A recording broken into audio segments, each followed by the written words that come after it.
ಎಲ್ಲರಿಗೂ ನಮಸ್ಕಾರ. ಕರ್ನಾಟಕ ರುಚಿಗೆ ಸ್ವಾಗತ.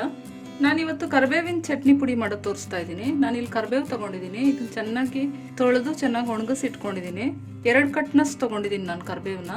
ನಾನಿಲ್ಲೊಂದು ದೊಡ್ಡದೊಂದು ಬಾಣಲಿ ಇಟ್ಕೊಂಡಿದ್ದೀನಿ ಕರಿಬೇವು ಸೊಪ್ಪು ಹುರ್ಕೊಳ್ಳೋದಕ್ಕೆ. ಚಿಕ್ಕದು ಇಟ್ಕೊಂಡ್ರೆ ಎಲ್ಲ ಆಚೆ ಈಚೆ ಬೀಳ್ತಾ ಇರುತ್ತೆ, ಅದಕ್ಕೆ ದೊಡ್ಡದು ಇಟ್ಕೊಂಡಿದ್ದೀನಿ. ಒಂದು 2 ಸ್ಪೂನಷ್ಟು ಎಣ್ಣೆ ಹಾಕ್ಕೊಳ್ಳೋಣ. ಇದಕ್ಕೆ ಈ ಕರಿಬೇವು ಸೊಪ್ಪನ್ನೆಲ್ಲ ಹಾಕ್ಕೊಳ್ತೀನಿ.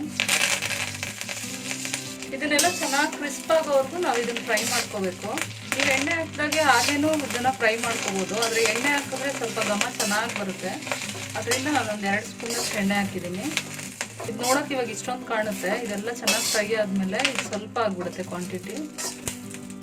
ಚೆನ್ನಾಗಿ ಗರಿ ಗರಿ ಆಗಬೇಕು, ಅಲ್ಲಿವರೆಗೂ ನಾವು ಇದನ್ನು ಫ್ರೈ ಮಾಡ್ಕೊಳ್ಳೋಣ. ಇದು ಚೆನ್ನಾಗಿ ಫ್ರೈ ಆಗಿದೆ, ನಿಮಗೆ ಸೌಂಡ್ ಕೇಳಿಸ್ತಾ ಇರ್ಬೋದು ನೋಡಿ. ಈ ಥರ ಸೌಂಡ್ ಬರುತ್ತೆ ಚೆನ್ನಾಗಿ. ಅದು ಕ್ರಿಸ್ಪ್ ಆದಮೇಲೆ ಈಗ ಸ್ವಲ್ಪ ತಣ್ಣಗಾಗೋವರೆಗೂ ಇದನ್ನ ಹೀಗೆ ಬಿಟ್ಬಿಡೋಣ. ಇವಾಗ ಅದೇ ಬಾಣಲಿಯಲ್ಲೇ ಇನ್ನೊಂದು 2 ಸ್ಪೂನಷ್ಟು ಎಣ್ಣೆ ಹಾಕಿದ್ದೀನಿ. ಮೆಣಸಿನ್ಕಾಯಿ ಹಾಕೊಂಡು ಹುರ್ಕೊಳ್ಳೋಣ ಇದನ್ನ. ನಾನಿಲ್ಲಿ ಒಂದು 15ರಿಂದ 20 ಮೆಣಸಿನ್ಕಾಯಿ ತೊಗೊಂಡಿದ್ದೀನಿ. ಬರೀ ಗುಂಟೂರು ಮೆಣಸಿನ್ಕಾಯಿ ತೊಗೊಂಡಿದ್ದೀನಿ ನಾನು. ಅದಕ್ಕೆ ಅನುಸಾರವಾಗಿ ನಿಮ್ಗೆ ಎಷ್ಟು ಬೇಕೋ ಅಷ್ಟು ತೊಗೋಬೋದು. ಏಕೆಂದರೆ ಕರಿಬೇವು ಸೊಪ್ಪು ಇವಾಗ ನೋಡೋದಕ್ಕೆ ಜಾಸ್ತಿ ಅನಿಸುತ್ತೆ, ಅದು ರುಬ್ಬದ ಮೇಲೆ ಪುಡಿ ಆದಮೇಲೆ ಸ್ವಲ್ಪನೇ ಆಗುತ್ತೆ. ಅದರಿಂದ ಖಾರ ಉಪ್ಪು ಹುಳಿ ಎಲ್ಲ ನೋಡೇ ಹಾಕೋಬೇಕು ನಾವು. ಇದನ್ನು ಚೆನ್ನಾಗಿ ಫ್ರೈ ಮಾಡ್ಕೊಳ್ಳೋಣ. ಇವಾಗ ಮೆಣಸಿನ್ಕಾಯಿ ಚೆನ್ನಾಗಿ ಕೆಂಪಾಗಿದೆ. ಇವಾಗ ಇದನ್ನು ತೆಗೆದಿಟ್ಕೊಂಡು ಬಿಡೋಣ. ಇವಾಗ ಅದೇ ಬಾಣಲಿಗೆ ನಾನು ಹುಣಸೆಹಣ್ಣು ಹಾಕ್ಕೊಂಡಿದ್ದೀನಿ. ಒಂದು 1/2 ಸ್ಪೂನಷ್ಟು ಎಣ್ಣೆ ಹಾಕ್ಕೊಂಡಿದ್ದೀನಿ. ಈ ಹುಣಸೆಹಣ್ಣು ಚೆನ್ನಾಗಿ ಗಟ್ಟಿ ಆಗುತ್ತೆ. ಇದು ಸ್ವಲ್ಪ ಫ್ರೈ ಆದಮೇಲೆ ಅಲ್ಲಿವರೆಗೂ ಫ್ರೈ ಮಾಡೋಣ ಇದನ್ನ. ನಾನು ಇಲ್ಲೊಂದು ಚಿಕ್ಕದ ನಿಂಬೆಹಣ್ಣಿನ ಗಾತ್ರದಷ್ಟು ತೊಗೊಂಡಿದ್ದೀನಿ. ಹುಣಸೆಹಣ್ಣು ಚೆನ್ನಾಗಿ ಗಟ್ಟಿಯಾಗಿದೆ, ಇಟ್ಕೊಳ್ತೀನಿ. ಒಂದು ದೊಡ್ಡ ಬೆಳ್ಳುಳ್ಳಿನ ಹಾಕ್ಕೊಂಡಿದ್ದೀನಿ. ಸ್ವಲ್ಪ ಫ್ರೈ ಮಾಡ್ಕೊಳ್ಳೋಣ.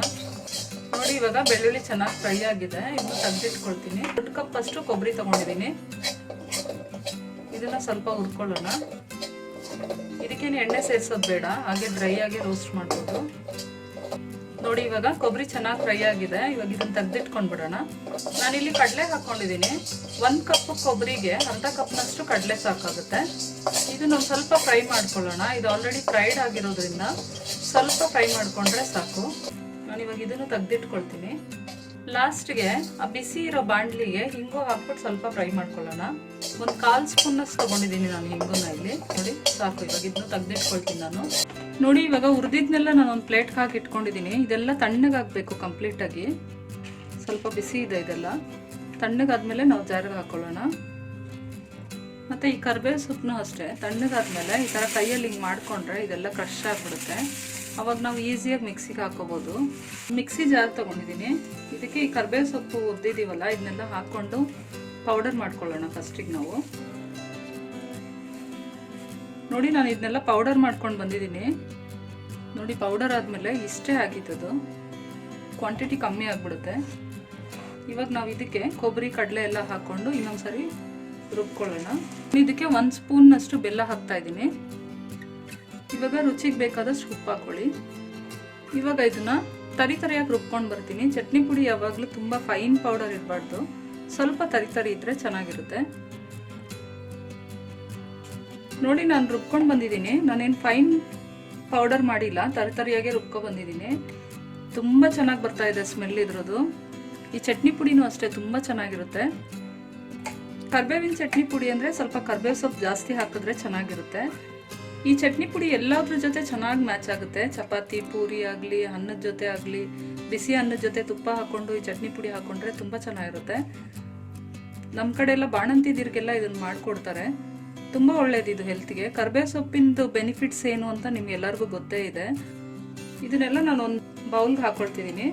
ಇದೆಲ್ಲ ಕಂಪ್ಲೀಟಾಗಿ ಕೂಲ್ ಆದಮೇಲೆ ಒಂದು ಏರ್ ಟೈಟ್ ಕಂಟೈನರಲ್ಲಿ ಹಾಕಿ ನಾವು ಸ್ಟೋರ್ ಮಾಡ್ಕೋಬೋದು. ಇದನ್ನು ನೀವು ಹೊರಗಡೆನೇ ಇಡ್ತೀರಾ ಅಂದರೆ ಒಂದು 2 ತಿಂಗಳವರೆಗೂ ಇಟ್ಕೋಬೋದು. ನೀವೆಲ್ಲ ಚೆನ್ನಾಗಿ ಫ್ರೈ ಮಾಡಿದರೆ, ಇಲ್ಲಾಂದರೆ ಬೇಗ ಹಾಳಾಗ್ಬಿಡುತ್ತೆ. ಮತ್ತು ನೀವು ಫ್ರಿಜ್ನಲ್ಲಿ ಇಡ್ತೀರಾ ಅಂದರೆ ಒಂದು 4ರಿಂದ 5 ತಿಂಗಳು ಇದನ್ನು ಇಟ್ಕೊಂಡು ತಿನ್ಬೋದು.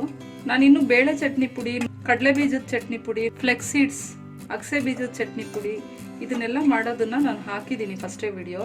ನೀವು ನನ್ನ ವಿಡಿಯೋಸ್ ನೋಡಿಕೊಂಡ್ರೆ ಅದರಲ್ಲಿ ಸಿಗುತ್ತೆ. ನೋಡಿದ್ರಲ್ಲ ಫ್ರೆಂಡ್ಸ್, ತುಂಬ ಸುಲಭವಾಗಿ ಕರಿಬೇವಿನ ಚಟ್ನಿ ಪುಡಿ ಹೇಗೆ ಮಾಡೋದು ಅಂತ. ತುಂಬ ರುಚಿಯಾಗಿರುತ್ತೆ. ಇದನ್ನು ನೀವು ಒಂದ್ಸರಿ ಟ್ರೈ ಮಾಡಿ ನೋಡಿ. ಟ್ರೈ ಮಾಡಿ ನನಗೆ ಕಾಮೆಂಟ್ಸ್ ಮಾಡಿ, ಹಾಗೆ ಲೈಕ್ ಬಟನ್ ಮೇಲೆ ಕ್ಲಿಕ್ ಮಾಡಿ. ಸಬ್ಸ್ಕ್ರೈಬ್ ಮಾಡಿ ನನ್ನ ಚಾನಲ್ನ. ನೀವು ಸಬ್ಸ್ಕ್ರೈಬ್ ಮಾಡಿದ್ಮೇಲೆ ಪಕ್ಕದಲ್ಲಿ ಒಂದು ಬೆಲ್ ಐಕಾನ್ ಬರುತ್ತೆ, ಅದನ್ನು ಕ್ಲಿಕ್ ಮಾಡಿ. ಅದನ್ನು ಕ್ಲಿಕ್ ಮಾಡೋದ್ರಿಂದ ನಾನು ಮಾಡೋ ಹೊಸ ರೆಸಿಪೀಸ್ ನೋಟಿಫಿಕೇಶನ್ ನಿಮಗೆ ಬರುತ್ತೆ.